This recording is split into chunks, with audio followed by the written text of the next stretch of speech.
Here on our show. Every Wednesday we talk to lawyer Frimpong Anokye, and the series we've had for the Heritage Month or the Freedom Month here on Max TV is we're looking at icons from various regions across our beautiful nation, Ghana.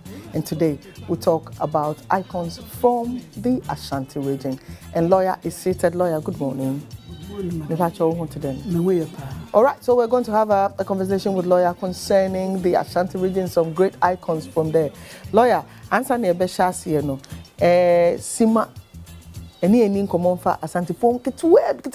Just tell us something about the people of the Ashanti region. The first thing I'm making about Ashantis, and then ya utum force to the second, or no one kaya enra fikra. So who say Asante for a who he pa obi empe oba Asante for dia no obi abuafu oba Asante for dia no obi abuafu. But in reality, say the history of Ghana ye chemu miensa pe ne dika ye mfantefo so muna a welcome abrofo ne CCC force and castles ye wa na school so started hon to omu produce scholars we are no efiri mu a na wa beka no ma Kwame Nkrumah eyeye. But when we talk about the real history of Ghana no Ashanti history ebibi memu he nyinara one winning Nkrofo etumene abrofo kon more than 5 times aye twa say Charles Makati bro ni governor ye twa niti mpacho Zulu fo ntumi anye we bi South Africa East Africa be bia obi ntimi nti nia ayeye ne nkamfo eseno na wo de amano what the man you don't lose anything next time also wo de eduru ha na obi aka ti Ashanti de wontumi nya wo ho nya bibia wa bibimam ha emane enyeye omunkwa ne nipa wondin no abrofo kra to edin no Ashanti they name Ashanti after children in Europe and America uko Caribbean then some of the African countries Ashanti barracks inti near fata one ena uka Ashanti a part of us it is all can say bia Nkrumah ya they are part of it Rollins ya they are part of us Akufo-Addo ya they are part of us inti ye yi won wa ya manning how bia they deserve it eba no Asante fo a ade ba ko a Ghana fo ye nimu won pa se wodimu akotene wiase nyina ni ahensem inti ye ni kan enka kin opokuware Kinopokuware who ansem kaka nanka we started there nka ye osei tutu okay fine if you saw no de Asante mine esi ho or no with the help of Anokye omo kote won ho free dangerafo ase na me no be ya adwen say yen started from Opokuware because here we are talking about icons. In the case of osei tutu no or the oyi Asante tutu the second Osei tutu the first okay oyi the first be in grammar okay the second the third in the yaka your body no raw natural say ono no bi eni okay enti your friend is saying osei tutu no ono gi won free nkoaso mu no de Asante man edisi ho na mom ono ankoko ntokwa ema kingdom na medane empire ye ka empire say obi anase ate aman bebre hya nase te senke eye oman mu te se British Empire omo wo colonies eye Opokuware and that means Opokuware the first obedi akonwa 1730 to 1750 na wono ye kana bakwasem se wono ne mbreso ena oma kingdom no a osei tutu create no expand man here 3 times. It is 3 times no de call Volta and nature say Togo parts of Togo eba beka ho and no de call River Bia in Ivory Coast nti bawule ni anyin mu nyina beka ho no defeat sehwi na ye nyina ye ne bono ho nyina German or the ka kingdom no eho nti ono ne the first person of former empire ewa even though Ashanti you can say Ashanti was the only empire he actually established the empire to ye bibia wontumi nyini mfim afei ade oye ya nti afra no icon no ene nam so me ye de Opokuware secondary school eto no ene say abra no odi akonwa no hwe baby owo interior wonim school ho hwe papa ete say abrantie bi de Eliza Jacobus Captain Elmina was established the first school in the country. Emo yi Asante fon kwala nwotwe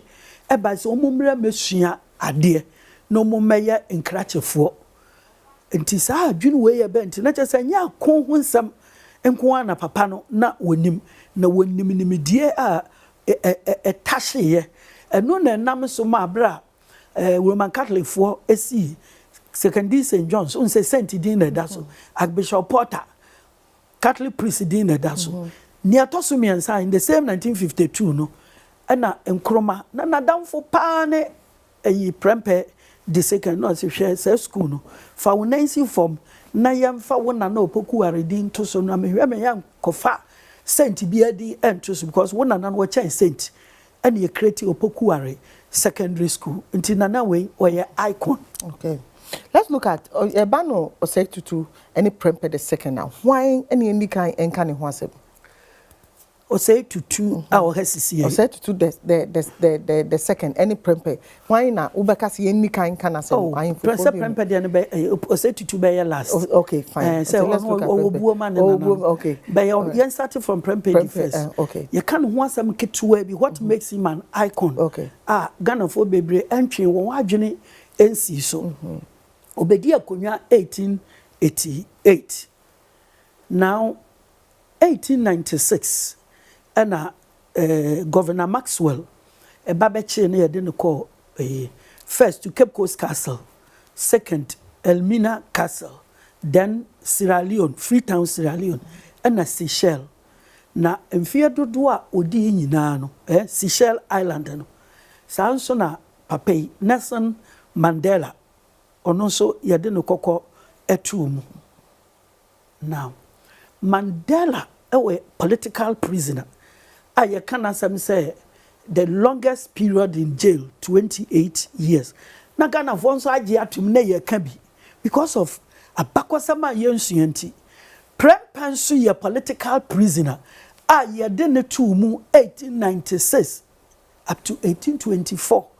Nti me pa chao obiti Mandela record no by 2 years. Nti no mabu o ha say ye sha say eden yesua pa na yehunu. Mandela was a political prisoner. Prempe the first was also a political prisoner. The number of years Mandela spent in prison our diaji edinino 28 years. Nana Prempe the first number of years that were them ayebuye ni eguso no 30 years. As a charity begins at home. The Ghana for so who say yen na record ni kutaye enye South Africa for afi yen ko Prempe the second. Okay.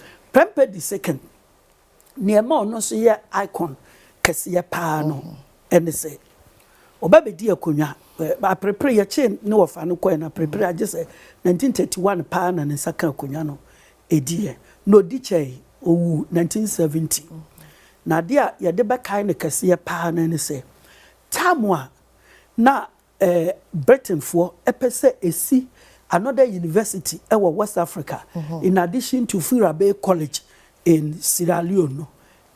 Prempe the second ye wono eno sorry gina ye eboboa sorry Ghana mpanimfo no to say nanka Bruce mo ene JB Dankwa emo ene say we have finished the first Chief Justice of Ghana. No.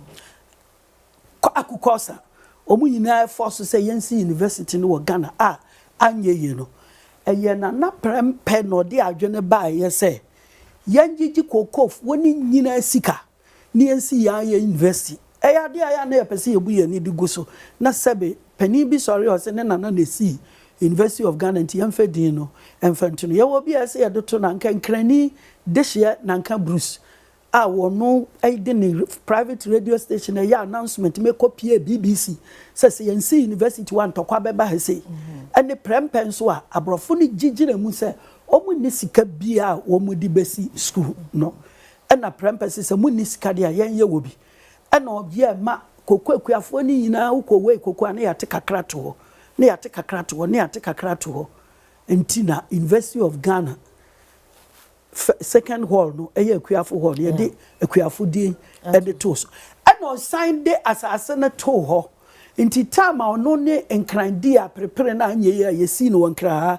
Lagos no na asase ne da ho nti tama Ghana fo je fa ahodie no and on ne Kwame Nkrumah che say university no a na ye friend say me hwehwe no a ama masase so a e ba ne say me na maboa mo wate wo party CPP no asase ne da ho nti be create wow school de e wo masase so ha wo say be create wow de wo school de and man ye Kwame Nkrumah University of Science and Technology nti ne kofare bai no efi papa no ono anso na 1947-48 okfre Methodist for and o kachira won say Infantry Pim School na wo Cape Coast no obia ka Asante fo ntibrofo Asante fo ntibrofo no kore pa mehu na de ntina Asante fo ntibrofo mo na mo sisi schools wo Cape Coast a mo nsibu a ha ma ye ka arane early ye hurika nti me pa school ni bi ewa it's a serious matter nti anu ne Prempeh College ti esi no e na ode to ne nana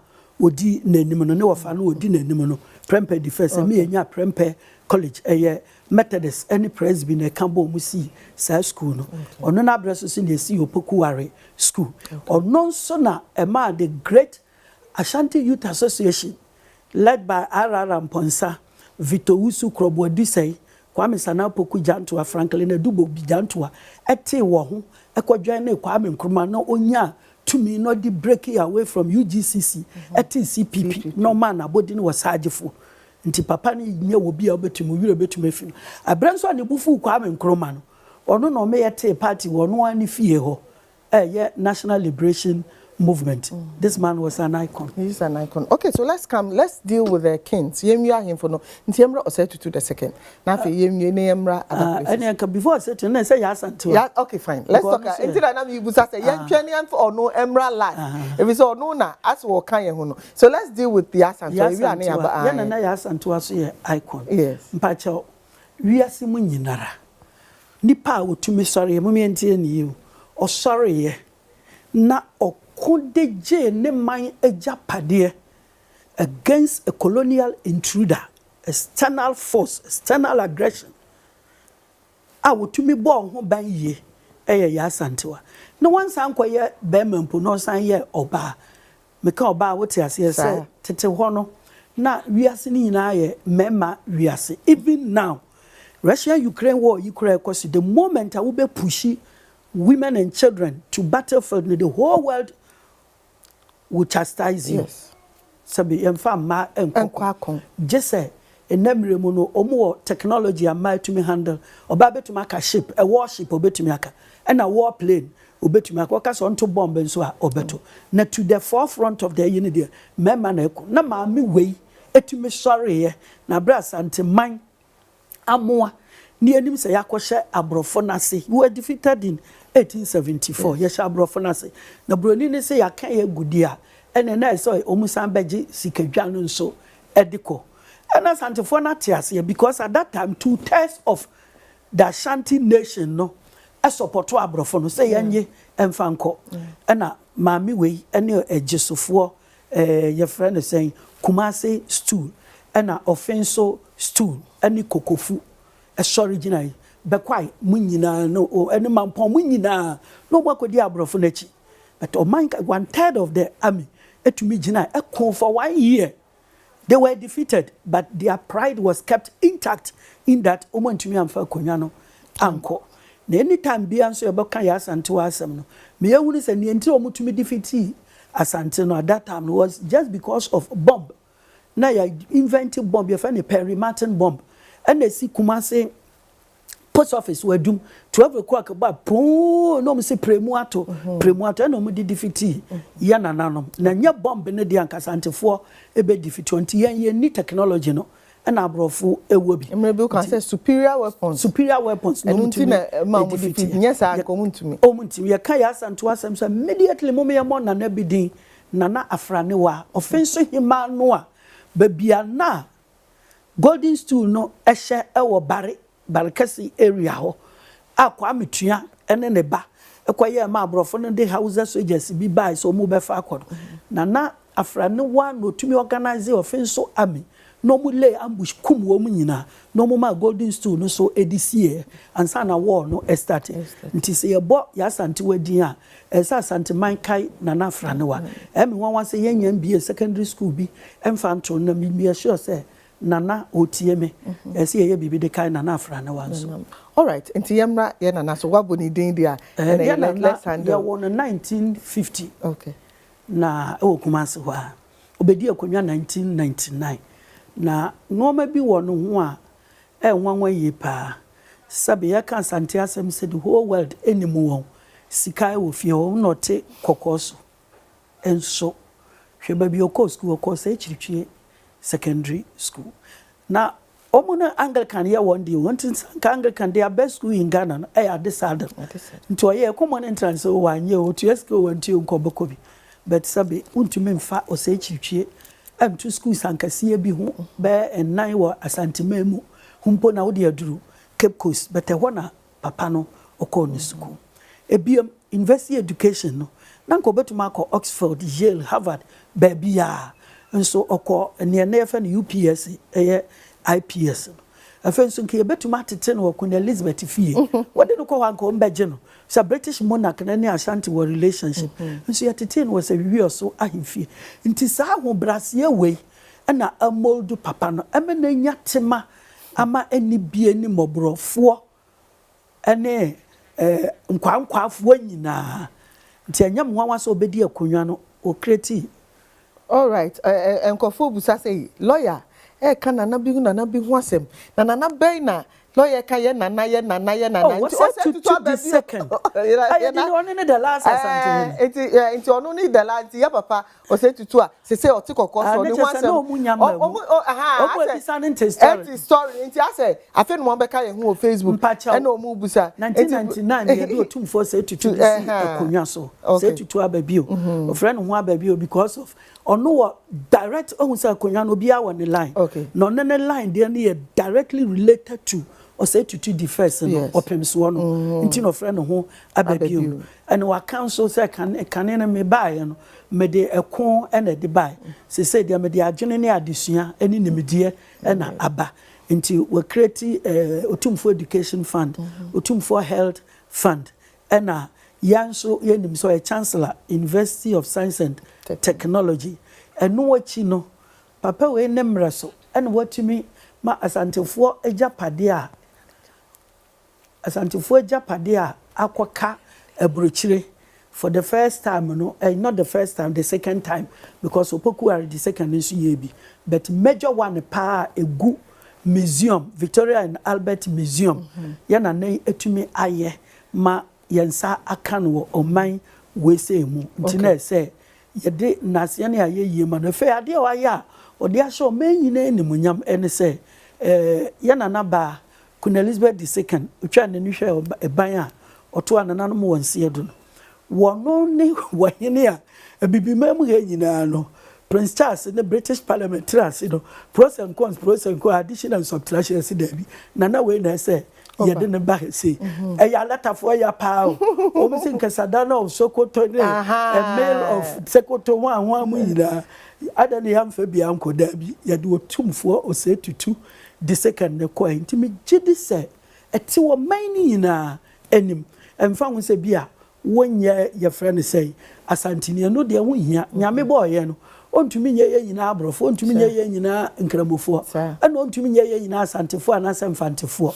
na mom once se ye wo oman we say mu no ese ye ni gye ho so wa mepie ha mpo no pie Nigeria nka be me de so frɛ be peme mu. All right, lawyer mrebi a wo bae or corrections bi on enyumu bi a yato no for so many years efa ye nana ya Asante wa ho nana mpese ye wie ahemfoni ahemafo no na mesanto sanyum no ya yeto no konkro inkre ya Asante wa lawyer ekire se enye konkro inkro eye okun ehin kun ya Asante wa oba besi ojina Babesi okọ premuano twemi kra ma yebiste babesi okọ premuano wa yebia nti wo kire mu se premu no ene sa bomb na Martin bomb na nko school nti omo ka ka se premu no babesi otumi kọ bomb na no enti ka omo ka ni ya okọ ahi ko e che se ahi ne se sikadwa no ye Asante he ne dia no broni abasa ne yemfa ma ne ma ne ntena so eno na ye nahi ema ode ekon no enti enye konkro hinko ye okwan hinko na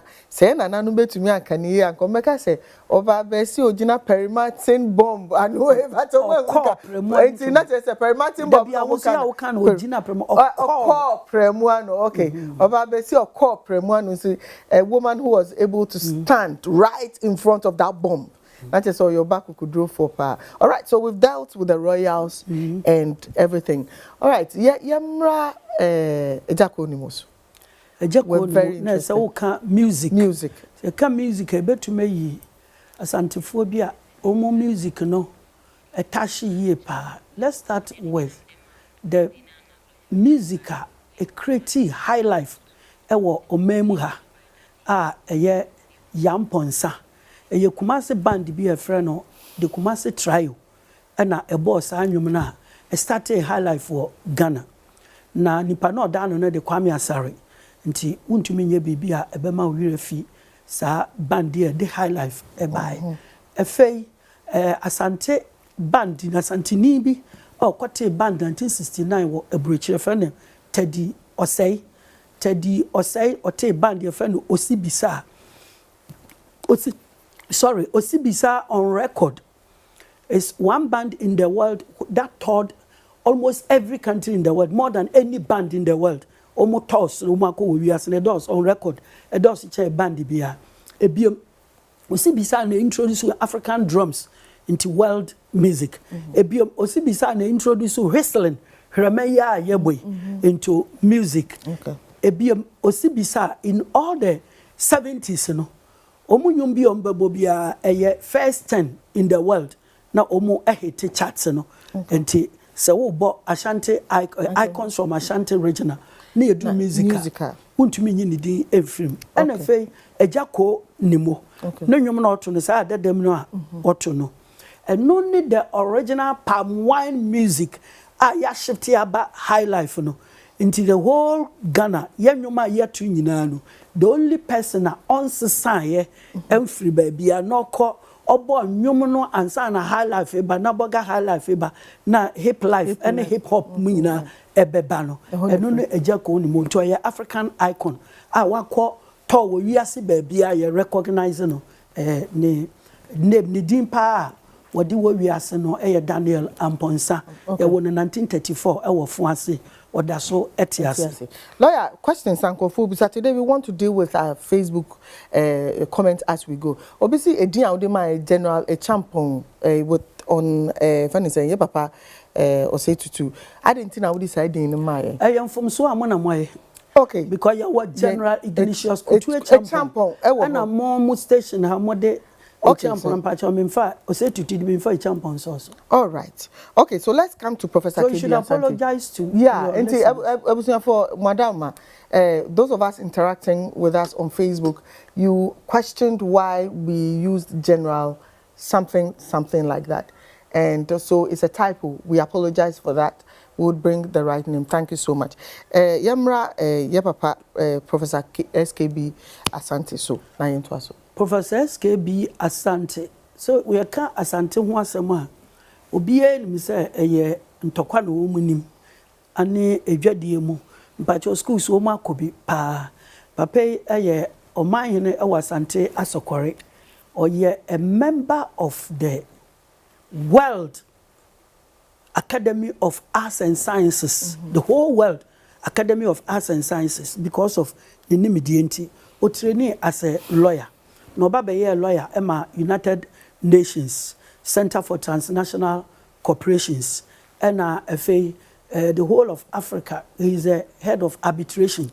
Anything to do with legal arbitration be an papa way ye won't me money pafufuro din enja or no na ni ntro ye icon no na makin ba konso ne say Ghana constitution ye di adwuma 1992 constitution papa we ne kofar bai ono tena hwe aseme ye it's not the best constitution in Ghana but it has been the most stable of all the constitutions. All right. So let's talk about General Champong.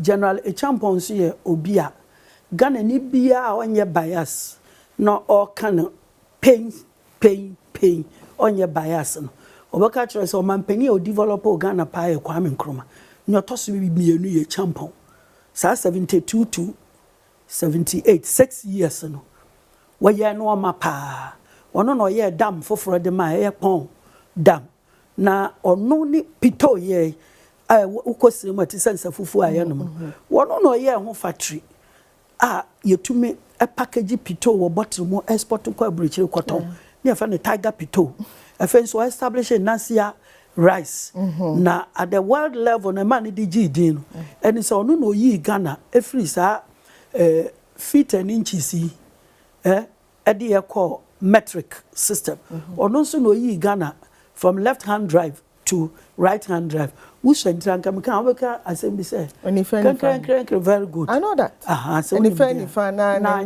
General Champong and na osan de ono ye ntua policy no say car abaye didi na nim titiri buzi aban abebo within a matter of 2 years no won tuas kanom fa mo wo biara ana brofo no say dey wo pay loan na ye ma no say na me dem loan ye dey and no declare ade bi operation feed yourself say for as long as Ghana yetumi aduane a ebekoyemu yenya ne yemamu heyaro yehia broni bibia it became so successful to the extent say for the first time in the history of Ghana we started exporting food and that sasini ina da so wo ho ye kra bibia from China men pese ye de obi be compare obi a we Canadian market here we anim he papa no na esiye afen so no internationalize Accra Kumase stadia nimi na ye nkete ono no o bringing up to international standard na the same you see per sports in the time no ye head of state and commissioner for sports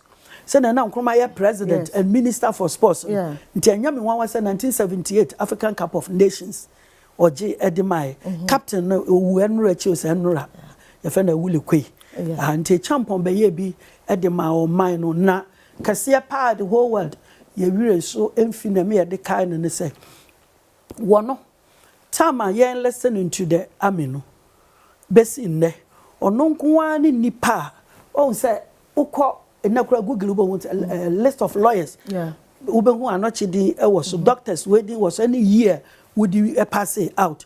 In the case of a Champong, he's the only general in the world, the only commissioned officer in the world that ni list mu say obeye sojani nso ye sojani. I didn't. Niema na ba sa na say. I think it was in 58 59. Na tamwa wo ye be pass it out no. A few days to that. Or breaky camp or Abontin. So soldier for a camp and the training. And or call Abontin. A woman the so economisa, on one economisa, not the one actually no pesca or family home. Anyone no cross on can cross economisa. Into a bar near a roll call a pamono. And a papa cotton a fear. Na done or more pass it out no. And na obabetna a hobby, na ocean. Then the fears so here or pa. Ne papa force ye twa besa abena na wo twa no na na ye de se ne fa no kutu na o de to ne ba kutu won sam fantefo kutu aye de insano egum mo de ensemfo oko commercial school Swedru Central Commercial College na abrantie ote ho na osu se okofie pa akoka assemble osu sa to the extent to say attractive Prime Minister Kwame Nkrumah onza Nkrumah no ntisa da leaders and kon dia fa wo ba da leaders no oh me nyi twin ya adoa nka program no obey no no no ba wi a no we no Nkrumah ko ho e ko hu abrante no te ban no ho na o sum say why are you crying no kind of story nyina de kire and Nkrumah ka kire Aden Clark no e broni no I think it was Lord Lister so yeah o ka kire ne say na we ye what are you doing about him no can say oh one day you sacking the dada ntini di nka list no ho na Nkrumah say David eye den na woma obi more than 1 year training to handle weapons na owia Now the na civilians. Now we better an armed robber who can contain him. It is easier to accommodate him than to allow him to go home. Now brofone se wo monpene. Because that time in 1960 July ya Republican nti e bibia na se Queen Elizabeth na sane ase. Abrofo se ni din careless no woni certificate abodin bia yemfa ne nka ho. Nkroma se abodin na krata akwa. Monkonko fa na nya sa dia na program no e maso. Eno gina mu ma wonim de ba bia onya ne krom ni o. Onya na damfo nya ne hwe. O say you can't give military training to someone and allow him to come and live among civilians. That is a very dangerous thing. And ye di a champon ebeka ho ye de ne beka ho a pass out no and no so eye no man kase mienu bi ma Kwame Nkrumah tamwa Nkrumah yare seriously no e wo Guinea no Guinea government had the delegation by say indu bi e wo Ghana ha eno na Kwame Nkrumah ne cancer no ye de ya e ko ne tu no ko about 3 years or more no omu nya bi nti yare na e foro so ahwe obewu. And Professor Buzia Prime Minister said, "I'm Nkrumah and I the same many panel." And the champion so who said, "You so two Buzia by no go no to me kofa Kwame Nkrumah." And he did it at the risk of his life. Na otu no January no otu Nkrumah no April so na Nkrumah win. It was too late for him to return home. Okay. We no Guinea government to say where you treat Nkrumah no and shine into I am a citizen of Guinea and why a co-president of Guinea. So he died as a Guinean citizen. To ampene me emfa body no emma. A generally champion and not the two and I see AU and African leaders ni na and omu nyina kopa sekuture chew and not the body ne by obesi no ni krum. Enti a champion ye nipa wo ka icons are.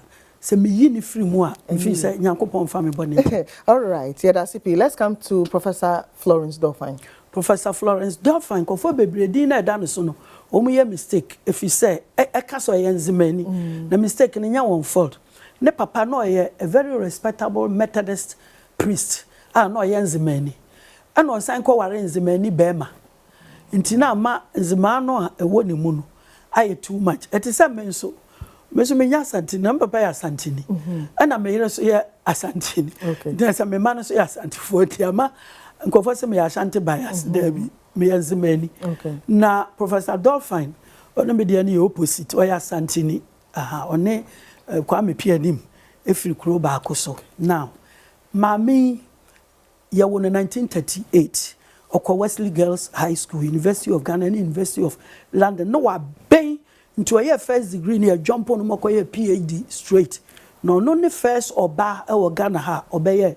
professor mo wan say mo fa ni phone man ko ne dey very common because what you say and now your friend is saying o san beye first oba obeye pro vice chancellor e wo ye memu ha say en ne dey ye vice chancellor no be mienu miensa kora na mum ono no twa asa no editor ho wow professor a very simple very humble person born in 1938 on Pedro Wansam Kora. All right, Yambra Iraq Kwesi Boache. Kwesi Boache kan ho asem tietia on 1827. Okay. O papa ne Asante hene Kwakudua the second. Na ono na at the age of 10, that is 1837. Yade no call Holland. Na okokosua de na wa ben otoa so by the year 1847 no wa pass out with a degree in mining engineering. He was the first black person out here mining engineering wiase or ye Ghana ni this year I friend of Kwesi Boache. All right. Yeah. Asantini or your icon the whole world the first black mining engineer or your Ghana mine this year. The first ever. First ever. Would you first would you free more the ya na namafo no ye pese ye timuntini ye di ever no aka omu dey say amuka first no the first ever black engineer in the entire world. Black mining engineer. Okay, thank you so much. All right, me wo kuma se no edin ba ko na very common ya pia menka. Na apia menka. Ono so ye industrialist. Yes. Your friend say e ba no your friend say ankwankwa adwuma mu a ye bondin. Ono na ode adwuma bi a your friend Apino e de ba Apino soap. Apino soap. Osan be ye minister Buzia emre no so. Na ne ntira ye bobo ne din ni say ye ma ne de agina ho ama Ashanti industrialists ni nyina cause wo hwɛ mu a DKC mo na ye fa ne sɛn boaten ndako farms dako farms ya Ghana fo atimdi na ye fa ne sɛn SKB kakari mensa ya wo Ashanti industrialists bebre na enunti na mpese ye bo apenti apie menka de kaise asantifo ni wonuanom kwafo ye wo mu a omuntena ho ma obi mbie aban mie adwuma emma wo na momo ade won sika etumi bie enwuma ankase emma afoforo enya bi eye. All right, and on the Max agenda, munim se ukua bia any lawyer ya Frimpong Anokye tenase edin komo. Lawyer, me pacho say icons no yedi omu nyina ho komo esi those time will permit. Ni enim se ibenya mresa can ye twemu. But as usual, I always want to draw your attention to the potential of the Ashanti region. Yen Hannah say enough. So let's talk about that a little bit right now. Potential no, and say cultural tourism. Say to the be na santifo di sa na kwasi dan no a na yegya ma omonko a na nua na omo observe Sagrenti war no na ayro ho say yamani ye between Ashanti and the British government, which was wrong. Tete wono na ye wo Ashanti as a kingdom a obi anka wo ho nti ene na omo ne Britain fo na enya enna de Ashanti ahye Ghana mu nti ade bi Ashanti manse wo ye no so man ni hina de ne ho agim because nya Ashanti fo ene abrofo kon ya ka no hwan ne timi ne abrofo ekon ye enti se wo mu eye bibia yemfa ye hunjim. Second, se ye nimu a ye hun se da Ashanti hine wears more gold on his body than any king in the world. And let me repeat it. That Ashanti hine wears more gold on his body than any king or ruler in the world. When he sits in state. When he sits in state. Okay. And that is what I mean. Yeah. Now, your friend is saying, Ashanti hine gold no, sabi ye nyina ye nim. Me pese mabo hine bi edi. Enya nia ye tototo na abonten a na ya ne bebre gugugu won ho no mpacho enya no enya gold, enya bibia. We dey na solid gold. You can solid gold. No obi enu oye wohene wo wiase a wati dwamu a gold no se we a ne value no duru ne die na wasan the golden stool na no on tena so on the musuo sa obetena so na si ne nchen starting from the golden stool na si ne nchen no ebesi ono no ho no puntumi mfa obi a entoto no obi a ne ho a ebetumi de ato no just as say British monarchy no so wear more diamonds on their bodies more than any other monarchies in the world. Nti ni ayeyi san ye mfama no yenya ne say so mu di akwasi dan no a ye nyina de ye ho behim na nya national festival na che so man no atumi a project na outside na mankrofo di wani aba behwe asama ka na atwema junesis is like we promote Christmas and others done. Yeah. Do we even have a national festival? We don't. An indigenous national festival? Yeah, well, my way say, well, wouldn't me say Nkrumah time no. Nkrumah time no say yate en ho fra brofo nsem de say yenya local language bia school bia besua bi.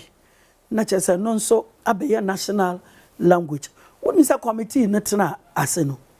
Mem omu nyina hu say twi 80% of Ghanaians etichi ase etumika twi 80% inti senye nipa bone semu a na nka se twi na yede woni mi sa ho ye nti ebinum ka se ye mfa nzema anye na fi se nzema na ye ka bi wo Ghana san ka bi wo Ivory Coast no wa bi sa ho se nipa me he na wo Ivory Coast ne Ghana wo ka won bo mo ka nzema ebinum so se ye mfa aibe emfanye because ye can be wa Ghana, e can be wa Togo, any Benin tie de ya na be 4 countries. Na language na ye international. No wa bi say on so man Ghana no a ye kan say mon kan ho asem ne nipa me he and na ti aibe. And na me he so na betuma sua aibe. And na the truth is that aibe ni twi no, de he na ye easier.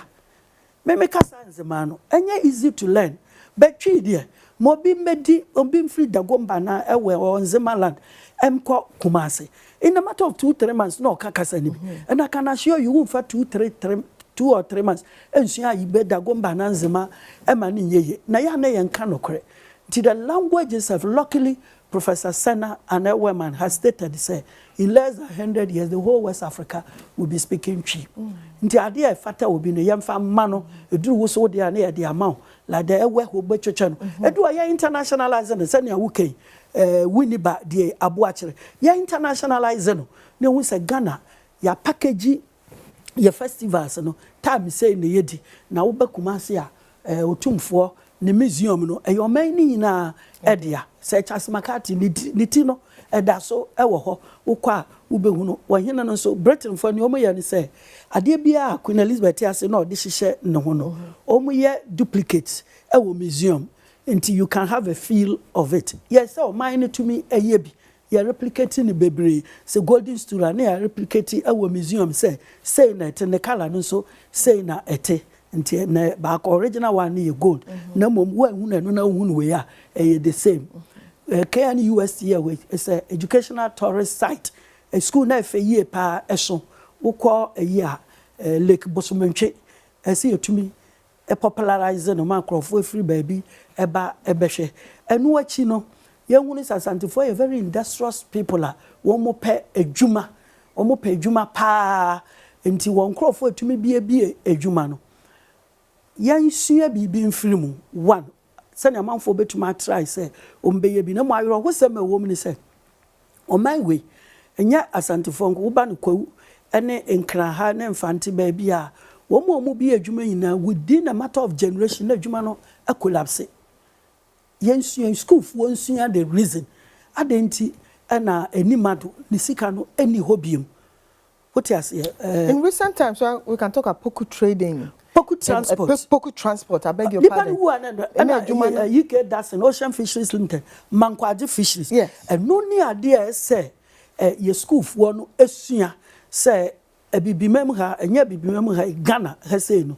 Obi o when is at the moment obewuno. But lawyer, in your experience, what do you think contributes to that? I didn't think a lawyer or ni chambers when yesika bia we bie the jumane koso but lawyer eda ni benkum so na jumane go adentina uni your estimation wa wadwene mu no ede ne koso nti e ma we ba one thing na mehu being a lawyer no, okay ni mehu ni say juma no most of them no won wura nom no omo wo bebre na wo no say oba ba kwankan hadwe ma mienu miensa enan nti nipa ni wuya na court cases na astarte poku transport ya obodi di won manso a menya sure class ni na gu ho atete because of some manso no na eyi nso sa enimado onu so wuya ni na law report mo nyama no na medical nti one of the reasons awo bebre ni different I don't want your will wo be ya will be bibia wa wo bebre na every different wombs no we ya will now the makojo mensa na ya menu no a wono every dagomba wono what now na wo de ama kojo mensa na ofiri ko they will fight over it and fighting over it means ya the injunction atoto bibia so second say wono ate ase no ono de nimidie a wonim no de bie n'adwuma nanka so ye ne say wo be fa krachefo ni nwurabafo bebre ya sa wo wuni ho kra no mutumi adwam ka sa wuni wanye nyasa wawu. Yes, the best manager is the one who does nothing but the work moves on. Yeah, no what detach from ejumano. Now what say ejumano ekoso. And the moment we you who free ejumano etimi ekoso. Let us say who so asa we omo na manage wo mo de ya no mo person kofo be hu wo mu secret mu bebre na brofo die se bi wa wo ba ko mienu pe. Omo mienu so wo ejumano. Hwetama President Trump ne papa no ye millionaire. A to aso aba be sini ho. So and a Kennedy family, yeah, and a company with the Hughes, not used. He used to be one of the richest people in the world. The airline companies, and that's so. Abrofo de ni na omu a emba ewiye etwaso. Ye de nipa ni wu ya nti amanfo etie no. Emfanchas ye long essays, dissertations, say adentina. Ye organizations in a private entities no and survival more than a generation. The other time political interference so companies are 100 years in the whole world. There be an internet issue and there also undue political interference. Okay. She'll be to say the whole West Africa, the biggest brewery was Tata Brewery. At 1 year, Bonibia na buying Jeffreynism. And yes, all the Abensika, and yes, sir, Sabe, what dear Bensika answer, what did you be at Temu? You're different in some, just like that. You're different in some. All right. Okay, lawyer, I'm saying we're done with icons from the Ashanti region, and then we've talked a little about Ashanti region. For last words, my enough. Oh, last words, then they say, and Heritage Week, you come. Near the Ashanti for a dano. Ya Ashanti for you know, Titi, one famous musicians. At say, a match the dana obo name. The be a be. Me were invested until 1991 and human number.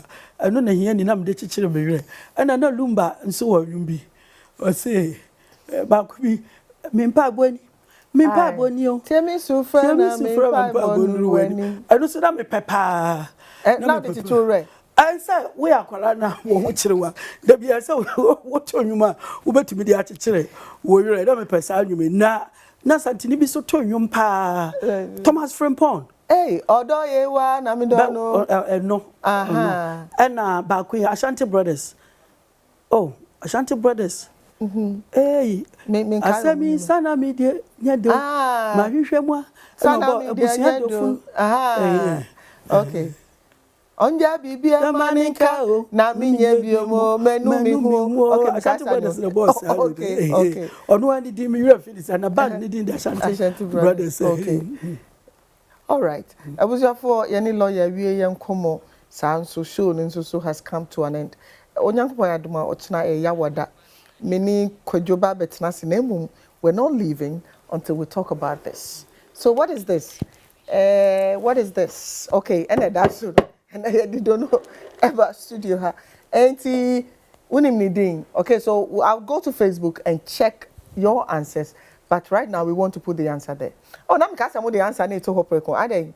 Ana nyamfa otra eba ni ato aso so. Okay. Observer school.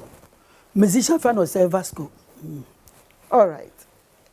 Okay, so the answer is the talking drums. Yeah, I'm fans for friend dondo, but Asante for friend dono. We want to know. How it's called in your local area, in your local language. We appreciate that very much each time you share with us. So please head to our Facebook page, Max TV GH, and share with us. Max TV GH on Facebook, Max TV GH on X, formerly Twitter, and Max TV GH online on Instagram, and then Max TV _GH on TikTok. Okay, so all right.